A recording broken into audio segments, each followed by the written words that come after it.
Now let's go on with this list of corruption. I'm running out of my time now, but anyhow. Verse 2, men will be lovers of themselves, lovers of money, boasters, proud, blasphemers, disobedient to parents, unthankful, unholy, unloving, unforgiving, slanderers, without self-control, brutal, despisers of good, traitors, headstrong, haughty, lovers of pleasure rather than lovers of God. There are 18 distinct moral blemishes in that list. We won't take time to go into them all. But in the time that I've lived in the Western world, in nations such as Britain, the United States, Scandinavia, Germany, nations which I'm familiar with, almost every one of these moral blemishes is much more manifest than it was 50 years ago. Many of you who are in the same sort of age bracket as I am will agree with that statement, I'm sure. We have witnessed a process of corruption in our society, and it's continuing, and it cannot be reversed.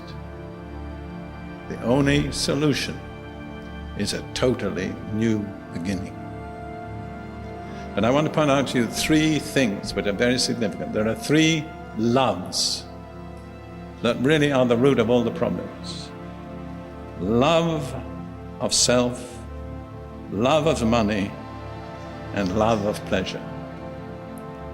And I would say European culture and society, including Britain, is dominated by those three features. Love of self, love of money, love of pleasure. And you see, love of self is what leads to the breakdown of society. Because I'm so important to myself, I can't live with anybody. Nobody is good enough for me. Nobody does things the way I want. Statistics show that in the United States today, the average number of people in a household is 1.7. 2 people can't live together any longer. What's the cause? Love of self. I want things my way. It's my convenience that matters. I'm important. Cater to me. And if you don't, take care of yourself. I'll get on without you. Love of money. I think the one major spiritual power that dominates Western society is mammon. Basically, in the contemporary culture today, if a thing makes money, that justifies it. No other argument is needed. Even pornography is called a $1 billion industry. And you see, I think justice is impossible where the love of money prevails, because rich people can get away with anything. They can buy their way out of anything. They're just as guilty in most cases as the poor, but their wealth is a protection for the time being, but remember, not forever. And then love of pleasure. There was a slogan that went right through the United States that sums it up. If it feels good, do it. That's the contemporary way of describing love of pleasure.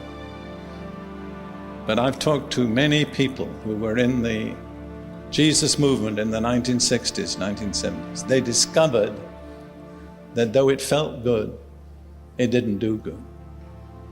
And at the end of 10 or 15 years, they were wrecks, physically, morally, and spiritually.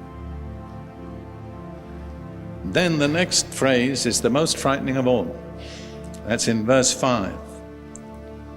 At the end of this list, it says, having a form of godliness, but denying its power. And from such people turn away. Now, I don't believe the Bible would call anything that was unchristian godliness. So we're talking about some form of Christianity.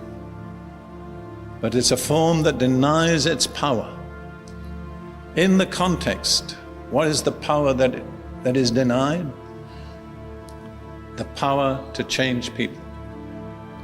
So now we don't call homosexuality sin, we call it a sickness. We don't try to change them, we just arrange ways to live with them. And incidentally, homosexuality is just one sin amongst countless others. I'm not singling them out by any means, just pointing out that basically the church has lost the faith to see people changed. And so it invents ways to live with them the way they are.